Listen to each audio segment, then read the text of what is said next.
When I was 9 years old, they had this youth impact thing that my brothers went to, and I guess somehow I got to go. There was a guy at the end, he gave his testimony. It was a real powerful testimony, one of those radical stories. Like, I didn't have all the answers, but I knew that I needed a Savior. I knew that Jesus was the way that I needed to pursue and who I needed most. And I counted the cost. I really believed that, like, I knew what I was doing. Even though I was 9, I knew what I was doing. That's really how, my story was changed and impacted, was some godly men through the local body took me under their wings and helped me develop that passion in the spiritual disciplines to continue in a steadfast walk with the Lord. I walked on at LSU to play football, and football locker rooms can be pretty dark places. But I was so thankful for being rooted in my faith, because I had opportunities to stray and to go and get into all kind of stuff.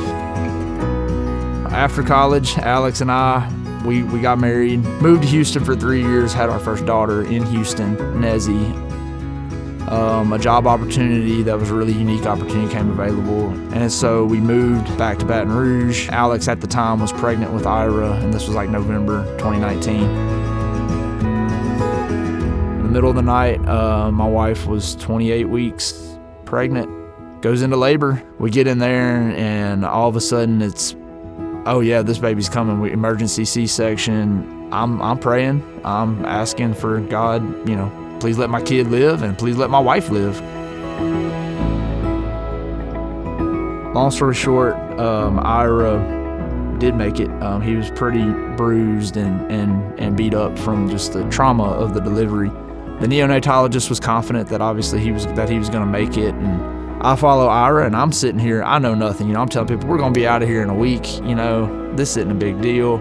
And then like 2 days later, we get the information that he's had a brain bleed.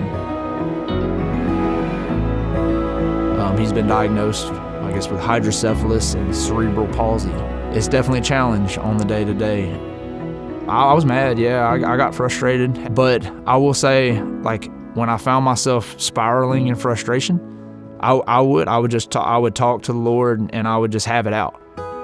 Because where I want to be at in life is like when Jesus turned around and said, are you too going to leave me? I want to kind of be like Peter and be like, Lord, where are we going to go? Like, I got nowhere else to go. I've left it all for you.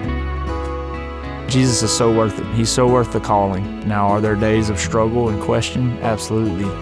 All I can encourage, myself and others in my family is to keep leaning on Him, seeking Him, and He's faithful every time to, like, He's there to help you, and just step into that.